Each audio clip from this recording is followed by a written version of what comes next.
This video is brought to you by Gamersubs. Use code MHB at checkout for 10% off your next order. I've unlocked 132 platinum trophies in my time back in the trophy hunting sphere, and when I do these list videos reflecting on those experiences, I can often cover quite negative topics around going after platinum trophies. Platinums I'll never go for, trophies I don't enjoy, platinums that made me miserable, you get the idea. So I wanted to talk about something positive because I wouldn't have over 100 platinum trophies if I didn't have more good than bad experiences. Today I wanted to talk about some platinum trophies I've gotten over the years that I really enjoyed, but I feel go under most people's radar. These may not be perfect games with flawless platinum experiences, but I really had a good time with these games and I think more people should check them out. So here's 7 of the most underrated platinums that I personally have unlocked, and yes, all of these games have their respective videos if you want a deeper dive.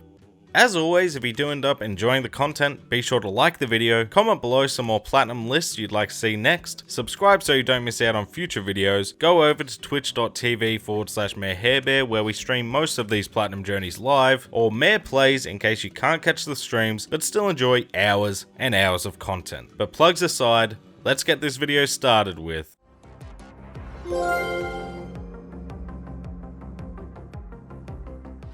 The Ascent for me is one of the most underrated gaming experiences, full stop, and it's a game that every time I include footage of it in other videos, there's always people asking, hey, what's that game? It's a game that didn't get a lot of love at release, which is really unfortunate, but it is special. You have a world that feels very Mass Effect, a really compelling story with great moments of world building, twists and turns, and gameplay wise, it just feels so slick. Now immediately there'll be those who are wary of the twin stick controls and the camera angle, and look, the gameplay is going to be hit and miss with people. I get that. Personally, I'm not a big twin stick fan, and it took me a little bit to get into this game because of that on that first playthrough, but once I started getting deeper and deeper into the story, I also grew to love this aspect as well. You have a good amount of guns and melee options, super attacks, solid cover mechanics, and the twin sticks just make everything feel very snappy and intuitive. It's also a game that can be a good challenge, especially early on, and some of the endgame fights, which I really enjoyed. In terms of the platinum, it's pretty straightforward. Lots of story related stuff, complete all side missions, and some combat trophies for good measure. Personally, I did have to grind out the 100 deaths trophy at the end, and I hear the trophies can be quite buggy if playing in co-op, but since I have no mates, that wasn't a problem. This is a simple platinum to grab for yourself, but not enough people have given it a chance, which I think is a real shame. Speaking on giving a game a chance, hear me out on this next one. That should be it, if it works.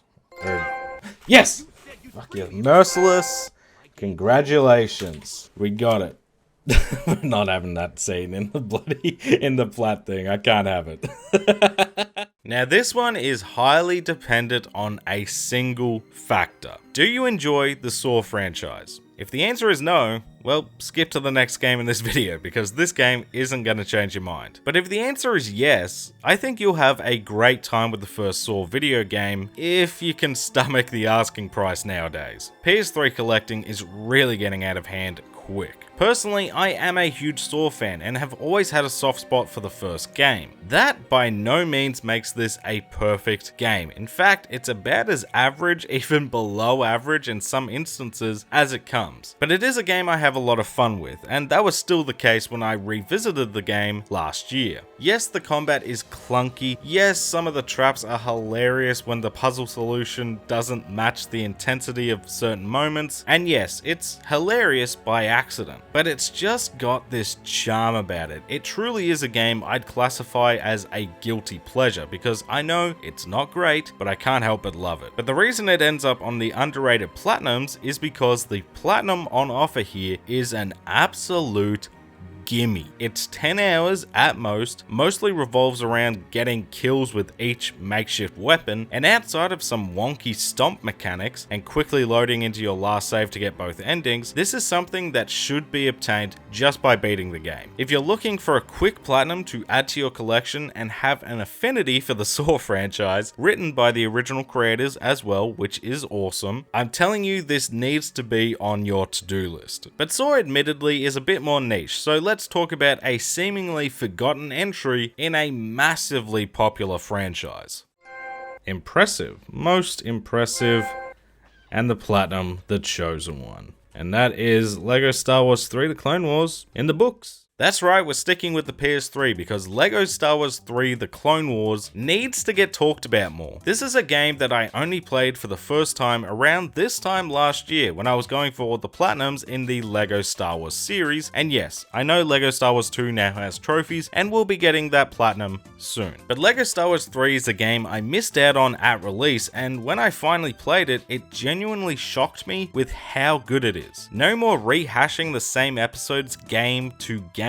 This is focused on the early seasons of the Clone Wars series and movie, which immediately was a breath of fresh air. Most of the levels felt a lot more open and explorative, especially with the new Conquest style game mode, which felt like a great blend between LEGO and Battlefront, and there was some really cool extra content involved as well, like bounty hunter missions where you need to find certain targets before time runs out, which acted as a great reprieve. Now once again, the platinum wasn't perfect, and it never really is with LEGO games, with the usual repetitive nature of playing through the levels twice, and as much as I love the new edition of the Conquest levels, they did end up overstaying their welcome by the end. But because this game for LEGO Star Wars is so unique, it quickly became my favorite of the whole series, and it's a game that you never really hear people talk about, or at least I didn't. They'll bring up the original games or the complete saga, but the Clone Wars is something that I think gets forgotten in all of this, and that's a real shame because it is fantastic. I mean, more people have platinumed the hellscape that is LEGO Star Wars The Skywalker Saga than this game, and that's just insanity. So if you haven't tried this game out yet and have other LEGO platinums in your collection, you need to change that ASAP.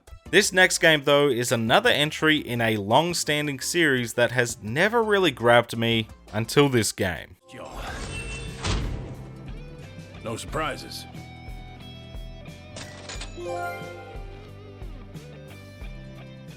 This is something I made clear in my video on Final Fantasy 15, but I am not a big fan of the JRPG genre. Outside of Kingdom Hearts, I've just never really cared much for it, despite giving it numerous attempts. I have played a few Final Fantasy games, but outside of Crisis Core on the PSP, that was still the case. I could never really push myself to keep going in them. But something about Final Fantasy 15 finally clicked with me. In the beginning, just like my other attempts, I was sort of going through the motions. I wasn't hating my time with the game, but I wasn't massively into it either, until the story finally hooked me. Once I actually cared about what was going on in this world, I just couldn't stop playing. Driving around the world with the boys was so relaxing. The combat was a great mix of flashy and slick, and again, the story was captivating. It made me want to go out and explore this world more and do everything from the wealth of side missions, dungeon adventuring, to even just sitting back and relaxing with a bit of fishing. I haven't had that experience with any other game in the series that I've tried, and this is a game that got me to rethink maybe giving those games and this series a second chance, because I've always wanted to love this franchise. You almost feel left out when these gigantic gaming series keep releasing new games. People are so excited and you're just there like, whatever. And 15 was my peek into what that felt like. I know this is a divisive entry in the series, and maybe after I play and platinum some more games, this will drop for me, but this was a really special experience. Platinum wise though, again, not perfect, which is starting to become a theme. I think overall it's a great time to platinum because it makes you experience so much of what the game has to offer, which I ended up absolutely loving. But I had to rubber band my controller overnight to get my travel time up. Fishing was fun until I needed to force myself to stay there until an arbitrary number was hit. And 80 side missions is a whole hell of a lot when many can just be go get this item and come all the way back. But again, for being a game in the series that I feel is pretty love it or hate it, I loved it. And it's a platinum I still remember so fondly almost 2 years later. Speaking of fond memories,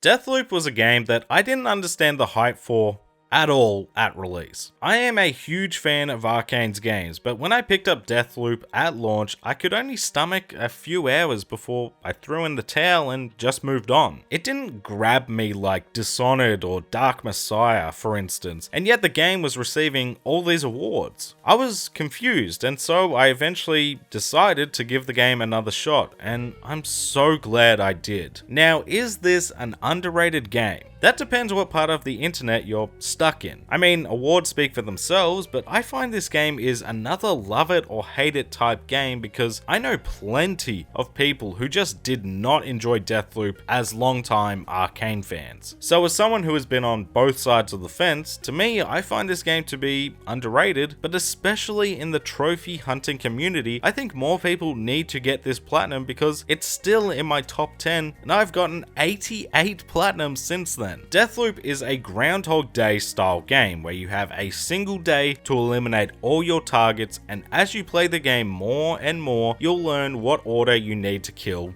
said targets, what to potentially set up to kill targets later in the day while you're doing something else, and just unraveling this great story along the way. It's enthralling, and whilst the gameplay for Arcane fans can be a bit too action focused, the stealth is somewhat lacking compared to Dishonored, but it is still a viable option and a lot of fun. Trophy wise, most of the platinum will come as you figure out how exactly to execute the perfect day. However, you will have to put some work in. There's trophies like executing a perfect day without killing anyone else, kill 3 targets at a party and escape unnoticed, and the Charlie Montague games can be tricky to figure out without a guide. But these are good fun by the time you get to it because it's testing your knowledge of every run you've had so far. How to best deal with each level, how to take out your targets unnoticed, how to avoid conflict if needed. It's a great time. I can't recommend it enough, and not enough people have this game in their platinum collection, which needs to change as soon as possible. Next is a game from a series that, in my opinion, has always been underrated, and I'm glad over the past few years it's finally getting its flowers.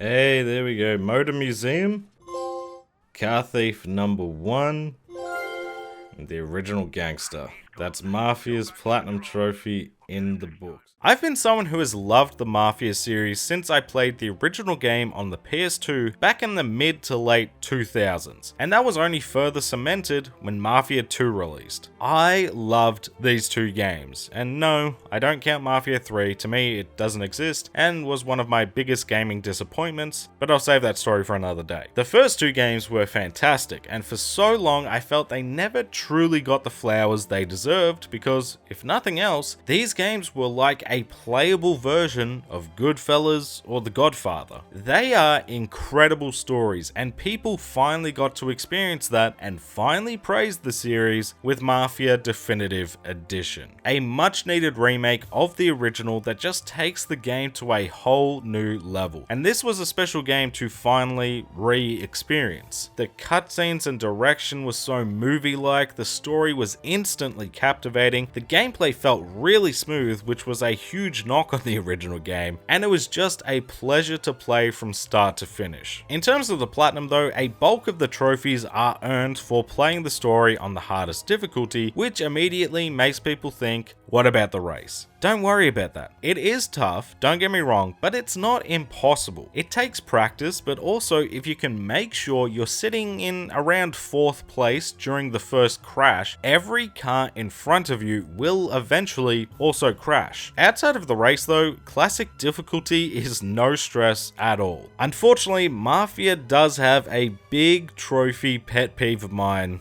and that is useless collectibles. The last few hours I was just going around the map picking up random crap, and that's just never a good time. Outside of that, this is a platinum I loved grabbing because it's just a really special game. Is it underrated today? I'm not too sure, but I know for too long it was. But now it's time for the final game, and this is genuinely one of my absolute favorite platinum experiences to date. Fallout Forever! There we go. Level 100.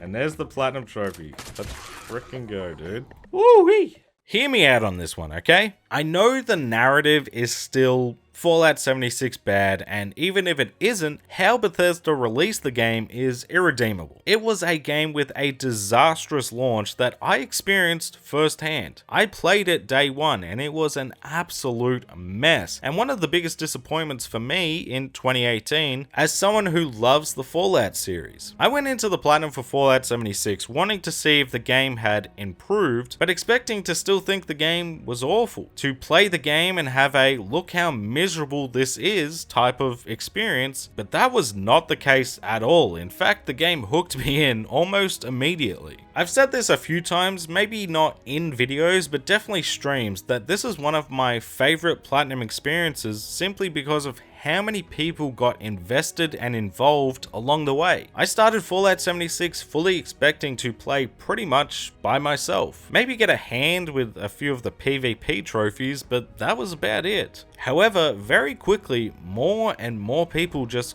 kept joining in, completing quests and events together, helping each other out with different trophies, and even just playing together separately, doing our own thing out in the wasteland. I loved that aspect of this platinum more than anything. Does that make Fallout 76 a perfect game? Of course not. And yes, there are some grindy trophies in here if you're just exclusively playing the main game content, like getting to level 100. But I just had so much fun here. The community is one of the best in the gaming space. They're so friendly to newcomers, which makes me able to recommend this experience even to solo players because you will still get help if needed. And as a Fallout fan, I got my fix because the world of Appalachia is one of the series' best. If you played Fallout 76 at launch or simply just stayed away because of the reviews, I get it. But it's truly worth giving the game a chance, because if it does click for you, like it did for me and many others in the streams, you'll have a very special experience that is worthy of adding to your platinum collection. Thank you all so much for watching the video. If you enjoyed it, don't forget to like and subscribe. Leave a comment below and let me know some platinum experiences you think are underrated and more people need to check out. Don't forget to check out my second channel, Mayor Plays, for some let's play, stream highlights sort of content. Shout out to the channel members for that extra level of support, and special thanks to members of the Bear Club, G&T Papi, Nugget, Dark Wolf, Scott Unwin, Steel Vanguard, NPO Crusader, Lug Knights, It's Grey J, Kuzma, Pathcast, Zafado, and Golden Sparrow. Thank you all, and I'll catch you in the next one.